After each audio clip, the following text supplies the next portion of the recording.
द्रौपदी जी रहती थी। अज्ञातवास के दौरान वहां पर एक पर्वत पर पांडवों ने मिलकर एक पहाड़ को चीर कर शिव जी का एक मंदिर बनाया, जो विश्व में ऐसा 10 मुखी शिवलिंग है। उसे कहते हैं 12 मुखी शिवलिंग, लेकिन है 10 मुखी। विश्व में 10 मुखी ऐसा शिवलिंग कहीं भी हमको दिखाई नहीं देगा। एक तो उसके पीछे का आकार का शिवलिंग, इसीलिए हमने सोचा क्यों ना इस बार इस झांकी को निर्माण करवाया जाए। तो 22 सितंबर से नवरात्र महोत्सव शुरू हो रहे हैं और 2 अक्टूबर को दशहरा है और 3 अक्टूबर को हमारे विसर्जन रहेगा। ऐसा कुल मिलाकर 22 सितंबर से 2 अक्टूबर तक नवरात्र महोत्सव बड़े धूमधाम से बनाया जाएगा। उस जो हम यहाँ पर पांडव पर्वत बना रहे हैं, छोटी सी जानकारी आपको इस लेख में दी गई है, जो आपको प्रेस नोट दिया गया है। 5 पांडवों ने अज्ञातवास कैसे गुजारा। अज्ञातवास गुजारने के बाद जब दुर्योधन को उनको भीष्म पितामह को पता चला कि पांडव यहाँ पर है, तो दुर्योधन ने विराट नगर पर हमला कर दिया। विराट नगर के राजा विराट को ललकारा। तब अर्जुन और पांडवों को पता चला कि हमारा जो अज्ञातवास है वो खत्म हो गया है, सूर्यास्त हो गया है। तब अर्जुन ने पूरी सेना को अपने बाणों से खदेड़ दिया और उसके उपरांत महाभारत शुरू हुआ। महाभारत शुरू होने के पहले पांडव कहाँ रहते थे वो पूरी जानकारी छोटे से संक्षिप्त इसमें दी गई है और उसी की झांकी यहाँ पर बनाई जा रही है। आप सभी लोगों के माध्यम से नागपुर जिला ही नहीं, विदर्भ लेवल, महाराष्ट्र लेवल तक आप यह जानकारी पहुंचाते हैं, जिसके कारण यहाँ पर लाखों माता के भक्त प्रतिदिन दर्शन करने आते हैं। हमें आशा है इस वर्ष भी आप हमारे इस झांकी का ज़्यादा से ज़्यादा प्रचार करेंगे, अपने अखबारों में, अपने प्रिंट मीडिया में छाप कर न्यूज़ ज़्यादा से ज़्यादा देंगे, ताकि ज़्यादा से ज़्यादा भक्तगण माता जी का दर्शन यहाँ पर करते हैं। यही आज से अपेक्षा और विनती। देवेंद्र और दीदी के आने के चांसेस रहते हैं, लेकिन क्या है, दोनों बड़े लोग हैं, उनको कब कौन सा काम आ जाए इसकी कोई गारंटी नहीं। हाँ, लेकिन जब भी नागपुर में अगर नवरात्र के दौरान आते हैं तो जरूर माता जी का दर्शन लेने आते हैं। आज जैसे हम गए थे देवेंद्र जी के पास, तो देवेंद्र जी मुंबई में थे, उनके पीए साहब छोटू जिसको बोलते हैं वो भी मुंबई में था। मेरी बात हुई छोटू से, बोले जैसा ही समय मिलेगा मैं लेके आऊँगा। नितिन जी आज अनायास, आज फ्राइडे होने के कारण घर में थे, ऐसा पता चला तो हम चले गए और नितिन जी बोले मैं जरूर आऊँगा। अब निर्भर करता है उनके ऊपर। आमंत्रण तो हम देते ही है, निमंत्रण हम करते ही है, निर्भर करता उनके ऊपर। हमारे कार्यकर्ता हम साथ में जाते हैं, जहाँ की भी झांकी बनाना रहता है। इसके पहले हम 2-3 झांकियाँ देख के आए और 1 महीना 1.25 महीना पहले हम राजस्थान गए थे। जैसे हमको पता चला कि वहाँ बहुत सुंदर पांडव पर्वत बना हुआ है, तो वहाँ पर जैसे हम पहले गए तो भगवान गणेश जी, माता पार्वती, कार्तिकेय और सामने यह 10 मुख वाला शिवलिंग ऐसा पहाड़ के बीच में था।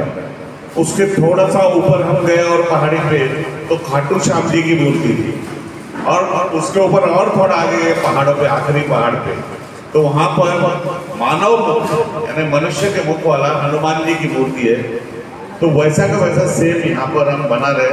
पहले गणेश जी, माता पार्वती, कार्तिकेय दादा और 10 मुखी शिवलिंग। उसके बाद जैसे थोड़ा आगे बढ़ेंगे भक्तगण तो खाटू श्याम के दर्शन होंगे, उसके और आगे बढ़ेंगे तो मानव मुख वाले हनुमान जी के दर्शन होंगे। इसमें कुछ मैं बताता, जैसे आप प्रवेश द्वार से जाएंगे, प्रवेश द्वार से थोड़ा सा घूम के जैसे नीचे उतरेंगे तो यहाँ पर एक छोटा सा मंदिर बना हुआ है, नर्मदेश्वर महादेव। सबसे पहले उसका दर्शन होगा, उसके बाद गणेश जी, माता पार्वती जी, कार्तिकेय दादा और 10 मुखी वाले शिवलिंग, इनके दर्शन के उपरांत अपने को खाटू श्याम जी के दर्शन होंगे। खाटू श्याम जी के दर्शन के बाद हनुमान जो है, मानव मुख के हनुमान जी के दर्शन होंगे। उसके उपरांत हम जैसे नीचे उतरेंगे तो बर्फीली यात्रा के आगे बढ़ेंगे तो दिव्य अखंड ज्योत, जैसे लोग अपनी अपनी कामनाएं, मनोकामनाएं के लिए अखंड ज्योत जलवाते हैं, वो अखंड ज्योत दिव्य रूप में आपको दिखेंगी। उसके उपरांत जगत जननी खामला वाली माता जी के दर्शन, खामला वाली माता जी के दर्शन के उपरांत एक पर्वत पर झरना बहते हुए रहेगा, उसके बाजू में एक सेल्फी पॉइंट रहेगा। कुछ उड़ीसा के हैं, कुछ कोलकाता के, बंगाल के 28 कारीगर। और ये जो पर्वत बना रहे हैं वो नागपुर का ही लोकल है, उनके करीब 5 कारीगर कर रहे हैं काम। माता की भक्ति करते हुए, लेकिन जो झांकियों की चालू है उसको 32 साल हुए। नागपुर शहर में प्रथम झांकी, अभी तो कई जगह गणपति में भी बन रही इस प्रकार के कंसेप्ट, लेकिन सबसे पहले नागपुर में 96 में हमने बनाए थे, फिर 97 में हमने माता वैष्णो देवी की गुफा बनाए थे, तब देवेंद्र महापौर थे, तो एक संकरा रास्ता आ गया था, उसमें थोड़ा सा जाम टाइप गए और तब बहुत मोटे थे, तो नव भारत में लेके आया था कि महापौर गुफा में फंस गए। 97 के बाद फिर 98 में हमने लक्ष्मण झूला बनाए थे हरिद्वार का, उसके बाद गुजरात का अक्षरधाम बनाए थे।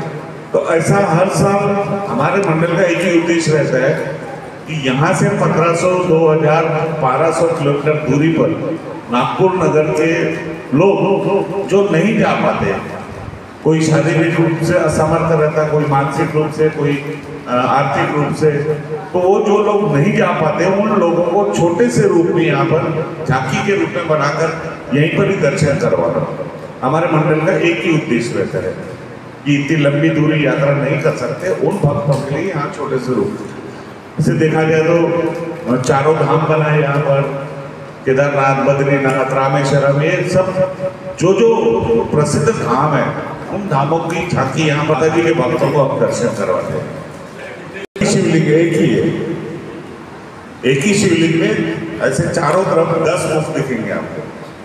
निःशुल्क चप्पल स्टैंड है, पीने के पानी की व्यवस्था है, क्या बोलते हैं, बाथरूम की व्यवस्था है।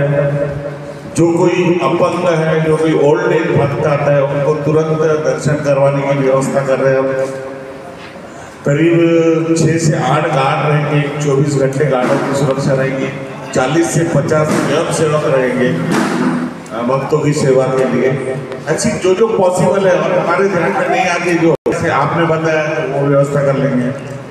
किसी भी प्रकार की गड़बड़ी ना हो तो 12 CCTV कैमरे है, अलाउंसिंग के लिए साउंड सिस्टम है। जैसे मेले टाइम यहाँ पर रहता है तो कोई बच्चा बिछड़ जाता है, कोई माता बिछड़ गई, तो उनके नाम से अलाउंसिंग करते तो आ जाते हैं। ऐसी जो पॉसिबल है भक्तों के लिए वो सारी व्यवस्थाएं करते हैं। अष्टमी के दिन 4-5 हज़ार लोगों का महाप्रसाद रहता है। अष्टमी, नवमी, दशमी, ये तीनों दिन महाप्रसाद रहता है मेन रोड से। उसके लिए बापुओं की एक रैली बनाई जाती है, वो लाइन से जाते हैं। बाकी चीज जो अपंग बताया आपको, ओल्ड एज है, उनको जाना है दूसरा सामने से लाइन रहता है।